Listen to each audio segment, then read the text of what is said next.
with coverage you can count on. This is Channel 3 Eyewitness News at 11 in HD. Good evening. Thank you for joining us. I'm Greg Glover. And I'm Cindy Sexton. Hurricane Matthew, now a Category 4. He's closing in on the Florida coast tonight. It's a massive storm. It's packing sustained winds of 130 miles an hour. There's real concern it could produce deadly storm surges up to 11 feet. Chief Meteorologist Paul Barris has been tracking the storm. Let's get the latest from him now. Paul? The strangest thing about the storm is that the angle that it's coming at to the eastern part of Florida hasn't happened since around 1851, I think it is. So it's a long time ago since that happened. Here's the center of the storm again, that eye right here. It's moving towards Melbourne, Vero Beach, Florida, and it's got winds again about 140 miles an hour. It continues to push off towards the north and east somewhere around 7 o'clock in the morning. I think that's when it's going to probably hit somewhere near Melbourne, Florida, or Cape Canaveral, maybe near Vero Beach, a little bit south of that area. Then it's going to travel up the coast. But right now, the spiral bands are starting to move closer and closer to West Palm Beach, where the airport is not even reporting anything as of right now, because the airport's closed and I don't think the anemometer works. But we've got Jay Gray. He's standing by in Daytona Beach, and he's got all the news up on there. Jay? Good evening. The wind picking up here along with the surf, the rain at times coming down in sheets, leaving little question that Matthew is starting to move in. Matthew now beginning to unleash its fury along the Florida coast. It's here. It's absolutely here. Violent winds, driving rains. We're already starting to see the impacts, and it's a monster. And overnight, it's expected to get even worse. 2 million people along the East Coast have already evacuated. In South Carolina, Governor Nikki Haley says even more need to move to higher ground. This is a scary storm. This is a storm that should be taken seriously. We really need you to evacuate. Airports across the region are closed. 4,000 flights have already been canceled. Businesses are boarded up and shelters are filling up. And in Florida, the time to leave is quickly running out. Emergency officials warning the danger of staying behind is very real. I talked to my detective captain earlier today and I asked him, do you have body bags? Are you prepared for mass casualties? More than 100 are dead after the storm raged through the islands of the Caribbean, chilling evidence of its power as Matthew now turns its attention to the East Coast. Yeah, and Matthew churning, moving closer to the shoreline right now, and it will continue up the entire eastern seaboard through this weekend. That is the latest live here in Daytona Beach. Now back to you. Thank you, Jay. We, of course, will check in with Paul Barris for more of the tracking of that hurricane and our weather as well in a few minutes. You can track it at home from our website and on our app. Back home in Chattanooga, murder suspect removed his GPS monitor and was a no-show on the third day of his trial. Police say 22-year-old Christopher Paget used a pair of scissors to cut off the ankle monitor last night, and he is still on the run. New at 11, Channel 3 Eyewitness News reporter Sarah Sidery has more on how this happened. Sarah? Paget suddenly made a $350,000 bond late last week and was released from jail. But even though he's now ditched his trial, that doesn't mean he'll avoid a conviction. The defendant's chair was empty on day 3 of Christopher Paget's murder trial. The 22-year-old, who is accused of shooting a cab driver in 2012, is on the run. I'm going to ask you all to come back tomorrow, forcing the judge to send the jury home. Paget was free on a $350,000 bond. Setting bond is at the discretion of a judge, and Paget did not have a record when he was arrested at the age of 18. It's damning to defend an empty chair. Veteran trial attorney Robin Flores says Paget's move could be a critical mistake.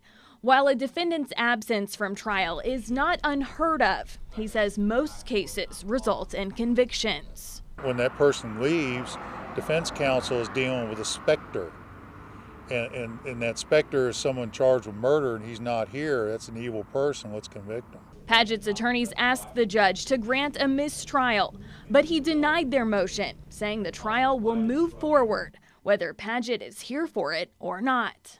The question is going to be in that jury's mind is to what's happened and has this guy fled. Paget's trial resumes in the morning. That's when the state is expected to call additional witnesses. In the studio, Sarah Sidery, Channel 3 Eyewitness News. Thank you, Sarah. Chattanooga police have released the names of 2 persons of interest in the city's latest homicide. Police are looking for 20-year-old Chastis Whaley and 28-year-old Eureka Leslie. Police say last night some sort of dispute erupted outside a home on 7th Avenue. 25-year-old LaHonda Spence was shot. She died at the hospital. If you know where police can find the 2 persons of interest or have any other information that can help investigators, call Chattanooga Police. The case of a Chattanooga man accused of murdering 2 people on Labor Day and injuring another has been sent to a grand jury. 32-year-old Stephen Mobley faces murder, attempted murder, and aggravated assault charges. The surviving shooting victim was face-to-face with Mobley and testified against him in court today. She said she saw Mobley with a gun at the party, but does not remember who shot her because of a combination of drugs and alcohol. The judge decided there was enough probable cause for Mobley's charges to move along. He's being held in jail on more than $1 million bond. A Murray County father is facing charges. Deputies say he murdered his toddler son. 37-year-old Teodoro Miguel Rosas Santos was arrested for the death of 2-year-old Isaiah Rosas. The GBI investigation began in January after the boy's mother found her son dead when she came home from work. Investigators determined the boy died of asphyxia caused by his father. Detectives say this was the first violent act they've heard of in that home. There were no reports of maltreatment that we were aware of at that home. Rosa Santos is currently being held in the Murray County Jail. A motorcyclist involved in a collision on Hickson Pike this morning has died. Police say 21-year-old David Evans II succumbed to his injuries in the hospital tonight. Evans was traveling southbound, according to police, when he was struck by a van that was traveling northbound. The van was making a left turn into the Hardee's restaurant you see there when it struck Evans' motorcycle. Police department's traffic division is investigating. No charges have been filed in this case. 11:07 on the dot. We got Paul's take on weather in Florida. Let's see what he thinks about weather around here. How about it, Paul? Well, we're going to stick with Florida for a while, Greg, because nothing's happening here. I mean, nothing's happening around here. We still have air to breathe, but it's pretty dry and the chance for rain is slim. This is the eye of the hurricane. It's pretty interesting. We got 2 eyes, actually. There's the inner eye and there's the outer eye. We call that concentric eyes. And it's pretty intense. It's still got 135-mile-an-hour winds. It's heading probably right towards Melbourne, Cape Canaveral, maybe Vero Beach, a little south of Melbourne, and it's going to head up right along the coast. Doesn't happen very often. Last time a storm moved this way, it was in 1851, to exact same path. So it's pretty interesting how that happened. Now we'll get a little bit closer in here. And again, this is West Palm Beach. Winds gusts are actually over 50 miles an hour. I think the airport's just not reporting any more winds. And up near Melbourne, it's close to 50 miles an hour right now with sustained gusts. So this is pretty good. Here's the tropics showing you where it is. It's Category 4, 135 sustained with 160 gusts. The center of the storm going to get really close to Cape Canaveral, just hug the coast. The Hurricane Center is saying it's going to stay out to sea. Some of the computer models I've been looking at are saying it's going to be along the coast. Some of them are saying it's going to be inland. So it's going to be somewhere along the coast. Then it's going to travel on Saturday morning just off the coast, it looks like now, of Savannah towards South Carolina. And then it's going to make a hard right turn, go back out to sea, and just be a fish problem. It won't be a problem for anybody else after that, unless it comes back towards Florida later on next week, but that's a long way off. We're not going to worry about that now. But along Florida, this could be a catastrophic hurricane. They haven't seen anything like this in that area in many, many years. Actually, last time was about 1950 that anything came close. And that was called, I think it was called Hurricane King, if I'm not mistaken. Winds are calm, 65 in the city, 63 Cleveland, 68 Dalton, 55 already in Murphy. Fort Payne's at about 70. Now our high today was 88, 56 the overnight low, and we're 15 inches below normal in rain. These are highs from Skywatchers, generally 80 south the city, 86 Dalton, 86 in Chatsworth, 86 in Cleveland, 86 in Dunlap, and about 86 in Ooltewah today. So that was a big number. Dayton 86. Well, it was 85 in Athens, 83 in Coleman, and 84 in Etowah. Murphy got up to 83, while Turtletown at Pleasant 77. Pikeville was 87. Up on the Cumberland Plateau, low 80s today from Cagle Mountain all the way to Colmont. All right, looking at the latest forecast, here's the hurricane, 5 o'clock tomorrow afternoon, according to this computer model, off the coast of Jacksonville, pretty close. Some showers near Asheville, North Carolina. That's about as close as they're going to get around here. And then the storm takes a hard right turn, moves towards Charleston, Wilmington, North Carolina by about 5 o'clock Saturday afternoon with the heaviest rain out in North Carolina and Virginia.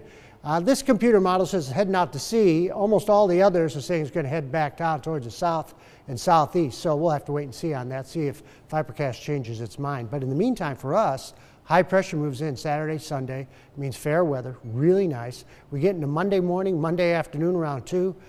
Partly sunny, the sunny skies continue. The heaviest rain right along the eastern part of Florida, probably north of Melbourne, anywhere between 4 to 10 inches of rain, exactly depending on where the center of the storm goes. And then the heaviest rain may be in south of North Carolina as the storm loses its tropical characteristics a little bit and some cold air gets dumped into it, and that'll create a lot more rain.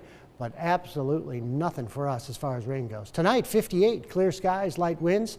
Tomorrow, beautiful day again, 84, a light northerly wind. Tomorrow night, 63 with fair skies and a light northerly wind. The big change for Saturday and Sunday is really not a change. What's going to happen is the winds are really going to start to pick up out of the north. But it's going to be near 80 or so for Saturday and Sunday. Lows by Sunday morning near 50, and even into Monday, lows near 51. Highs only in the 70s Monday, Tuesday, and Wednesday, and then in the low 80s. And warming up probably into next weekend. But the winds will be picking up maybe 15 to 25 miles an hour on Saturday and Sunday. The problem there is it's so dry. If any fires start this weekend, they're going to be spreading. So be very, very careful with fires. It's so dry. It hasn't, I don't think I've ever seen it drier than it is now. Fires with matches, with cigarettes, with any of that stuff. Any stuff. And then if the wind's blowing, boy, that could be a major problem around here. Oh, thanks. Okay. A $2.4 million federal grant will help deliver broadband internet service to 4 Tennessee counties, including Marion and Grundy. U.S. Senator Lamar Alexander says the idea is to boost education and economic development in rural areas that lack high-speed internet access. After a few years, the ice skating rink in downtown Chattanooga had become a scenic city staple, but residents can expect a big change this year. It's going to be moving, or it will move, from Ross's Landing to the Chattanooga Choo Choo. Sponsor company blames city requirements for the move. The rink will open on November 18th and run through January 16th in the Glenn Miller Gardens there at the Choo Choo. After the break here at 11. Every decision we make right now could change how this nation ends up being later on down the road. Put an email again. The November election is right around the corner. The local NAACP chapters urging all Hamilton County residents to vote. Next.